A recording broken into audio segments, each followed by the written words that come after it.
OSHR, votre chroniqueur. Et si demain, votre juge n'était plus humain?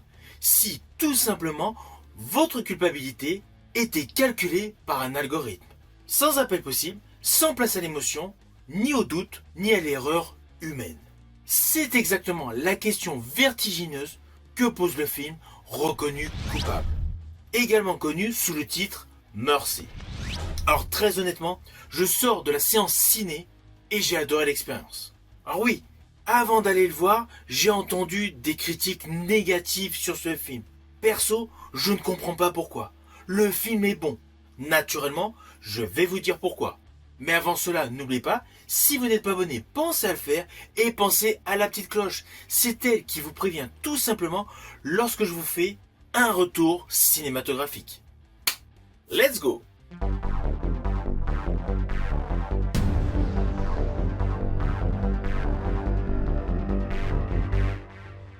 Alors tout d'abord, fiche technique de ce film.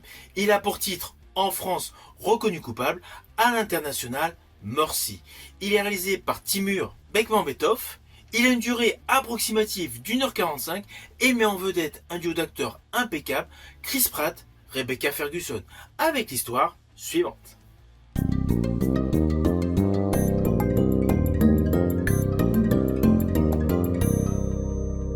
Alors naturellement, je vais vous faire de manière simplifiée.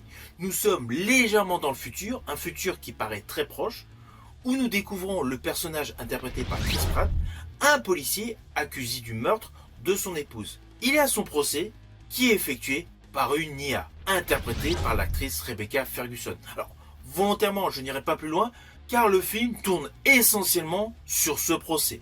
Et d'ailleurs, dès l'ouverture de ce film, celui-ci annonce clairement la couleur. On ne va pas assister à un simple thriller matiné d'SF naturellement. Mais en fait, on assiste à une plongée nerveuse, ultra immersive, dans un futur terriblement proche. Alors perso, j'estime que cela fait froid dans le dos, surtout que l'IA a terriblement progressé depuis un an. Et sur le fond, vous allez vous en rendre compte, toute l'histoire de ce film est crédible. Alors, le point de départ de ce film est d'une efficacité redoutable. On est dans une société où la justice a été confiée à une intelligence artificielle. Un policier donc se retrouve à tort accusé du meurtre de son épouse. Enfin, on suppose que ce n'est pas lui. Ne vous inquiétez pas, je ne vous dirai pas le final de ce film. Mais implicitement, comme c'est un jugement par l'IA, il a un temps limité pour prouver tout simplement son innocence. Et de surcroît, il n'a pas d'avocat. Et ce qui est fou dans ce film, c'est qu'en fait, il fait partie des policiers qui ont mis en place ce système. Alors dans ce film, le personnage interprété par Chris Pratt est totalement antagoniste à ces personnages fun ou héroïques dans Les Gardiens de la Galaxie. Là, on est plus dans une composition où il apporte une véritable intensité dramatique, une fatigue morale, une culpabilité ambiguë, qui rend implicitement son personnage étonnant.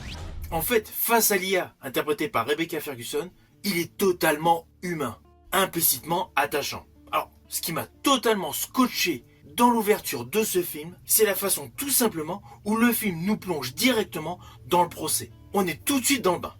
Le héros se retrouve face à une justice qui paraît implacable, froide, sans aucune émotion. Alors l'intelligence artificielle interprétée par Rebecca Ferguson est topissime. Perso, c'est une actrice que j'apprécie dans pas mal de registres, que ce soit en série, dans la série SF Silo, ou dans l'émission Impossible aux côtés de Tom Cruise. Là, dans ce film, elle est glaciale, impénétrable, extrêmement calme. Je l'ai trouvée profondément dérangeante. Alors, je vous rassure, son personnage d'IA ne caricature pas l'IA. Ce n'est pas une IA méchante, c'est une IA qui calcule, qui a de la logique. Et c'est justement cela qui fait peur. Elle ne juge aucunement avec haine, elle s'appuie sur des statistiques, des probabilités, des faits, qui s'appuient eux-mêmes sur des données biométriques ou des historiques numériques. Et malheureusement, le personnage interprété par Chris Pratt n'est pas un personnage nickel. Ainsi, elle a un côté très glacial, très froid, et face à elle, un policier où les émotions humaines deviennent tout simplement des failles. Or, selon moi, l'atout principal de ce film est la mise en scène. C'est indéniable, Reconnu coupable, visuellement est une pure réussite. Il y a un côté très contemporain, mais surtout très dynamique. Car une grande partie de l'action, des séquences, des scènes, passe par pléthore d'écrans.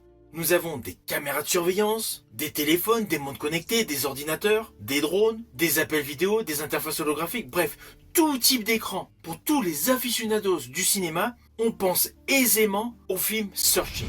On est vraiment dans le même registre en termes de réalisation ultra moderne, avec pléthore de petites capsules d'images pour nous renvoyer sur le terrain. Alors oui, il y a quelques séquences où on est en live sur le terrain, mais c'est principalement par des écrans interposés, en perpétuel mouvement. De ce fait, contrairement à Searching qui était centré sur un thriller judiciaire, là nous avons en plus le côté SF. Et on va pas se mentir, on a l'impression d'espionner tout le monde, de fouiller dans les données, de reconstruire la vérité à partir de fragments numériques, et chaque écran en fait devient une pièce de puzzle.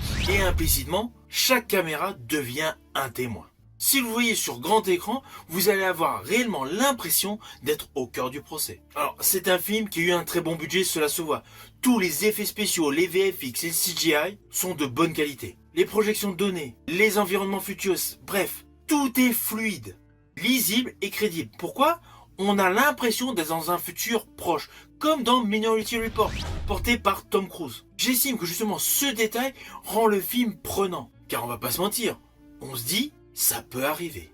Tout ce que vous allez voir dans ce film, on se dit, ça peut arriver. Alors oui, il y a un petit côté qui peut paraître compliqué. Il y a plusieurs arcs narratifs logiques. Le policier recherche des pistes pour prouver son innocence. Donc il part dans tous les sens. Toutes les failles qui peuvent déboucher sur quelque chose d'intéressant, il plonge dedans. Et cela donne des pistes judiciaires différentes.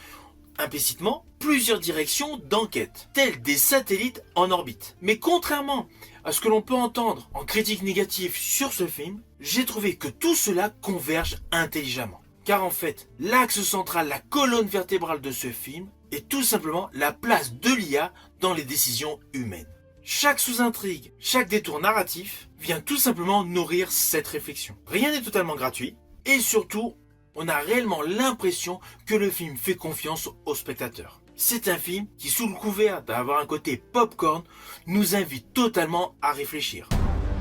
Alors comme je vous l'ai dit auparavant, lorsque vous regardez ce film reconnu coupable, on est obligé de penser à Minority Report. Même thématique sur la justice liée à la science-fiction, et surtout une question fondamentale, peut-on vraiment juger quelqu'un avant d'en être absolument sûr? Mais là, où dans Minority Report on était axé sur l'anticipation du crime, Reconnu coupable explore essentiellement l'ère du jugement automatisé, du verdict algorithmique, ce qui rend le sujet légèrement inquiétant.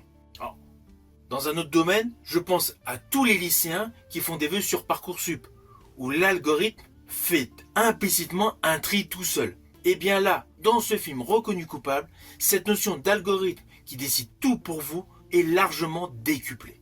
Alors, en préambule, je vous ai dit que j'ai apprécié ce film. Les principales raisons sont les suivantes. Il est intelligent sans être prétentieux, il est captivant, spectaculaire et accessible à tout le monde. C'est un film qui se vit autant qu'on le regarde, on est pris dedans, on doute et surtout on se demande mais qu'est-ce qu'on ferait à la place du personnage du policier ? Alors au final, naturellement, c'est un film que je vous invite à découvrir au cinéma. C'est un très bon film de science-fiction, immersif et diablement efficace. C'est un film qui parle de justice, de technologie, de responsabilité humaine et surtout de ce qu'il reste de nous quand nos vies sont réduites à des données. Sincèrement, si vous avez aimé jadis Minority Report et été hypé par le film Searching, je vous dis tout simplement foncez voir ce film. Personnellement, j'ai kiffé. Et je pense sincèrement que ce film mérite d'être découvert. Ne vous fiez pas aux critiques négatives. Faites tout simplement votre avis perso. Je vous dis à bientôt pour une prochaine vidéo.